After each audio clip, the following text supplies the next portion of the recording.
Let's continue with combinational logic module 2.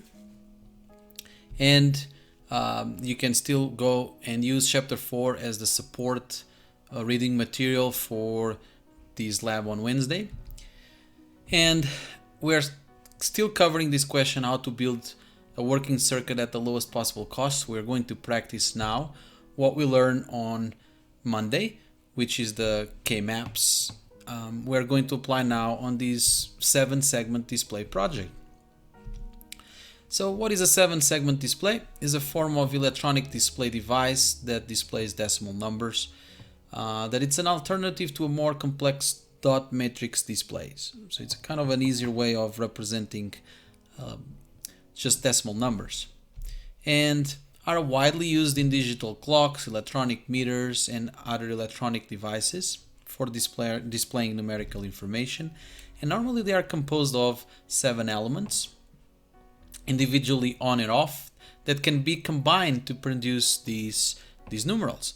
So you have these things over here that are LEDs, and you have access to those pins, to those LEDs through these pins over here.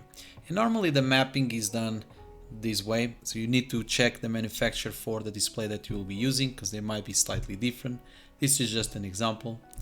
And you're pretty much just turning on certain LEDs, so you can make either numbers from 0 to 9 or letters from A to F.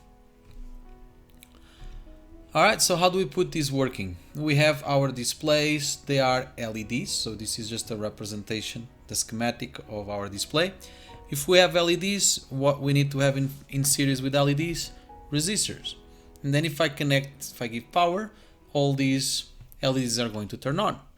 If I substitute these VCC over here with some buttons, now if I press these buttons in certain way, I can start making the numbers that I want. So the goal is, instead of having this manually done with buttons, can I have a digital logic circuit that I give an input and it turns the right logic to represent that number.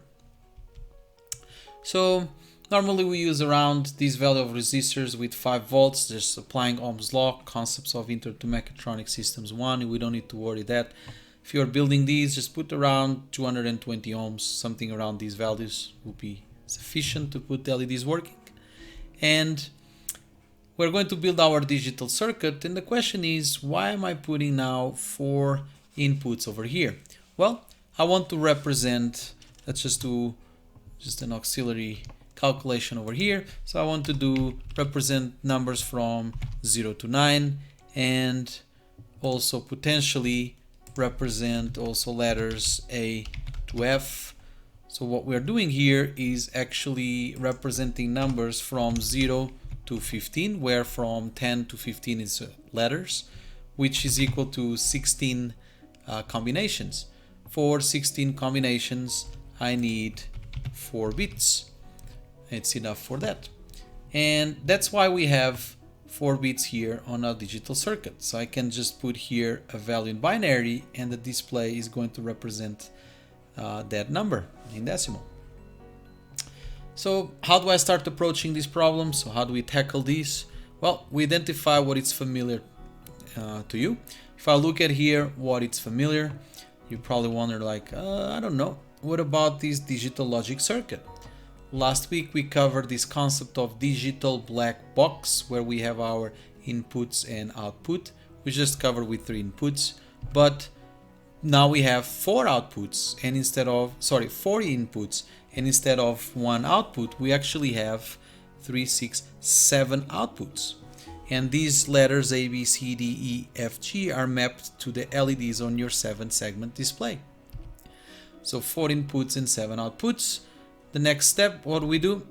Well, I can write probably the truth table. If I have 4 inputs, A, B, C, D, and 7 outputs, A, B, C, D, E, F, and G. Alright, and here the inputs are easy, it's just all the 16 combinations. And now how do I fill the rest of the table? Well, notice that I want to light up, if I have a 0, I want to have these outputs with 1s on the respective LED so I can represent that number. So if it's a 0, I want to have all these LEDs turned on besides the G. If it's a 1, the same thing, B and C. If it's a 2, a 3, a 4, 5, 6, 7, 8, so forth and so on. 9, and then if you have 10, you design your A. So you just design the letters and you keep populating your truth table. Now the question is, what should I do next? Well, you have your truth table. Now what you need to do is to focus on each output and take the respective circuit. So I look at A, and you're going to either use K-maps. I highly recommend to use K-maps. So you put a K-map with 4 variables, group the ones, and take the SOP and the pause and see which one is the easiest to implement. This is just an example. This is the SOP and the SOP for B. Here I'm showing the SOP and the pause for C, the SOP and the pause for D, the SOP for E, the SOP for F, and the SOP and the pause for G. And you're going to try to select the one that meets the requirements of your project. And that's pretty much it. You're going to have a bunch of gates, and you're going to have 7 outputs, 4 inputs, and you have your 7-segment BCD decoder. So what you need to do for this Wednesday lab? Well, you're going to build that digital logical circuit that receives a binary input and displays the respective decimal number or 7-segment display. It should display numbers from 0 to F.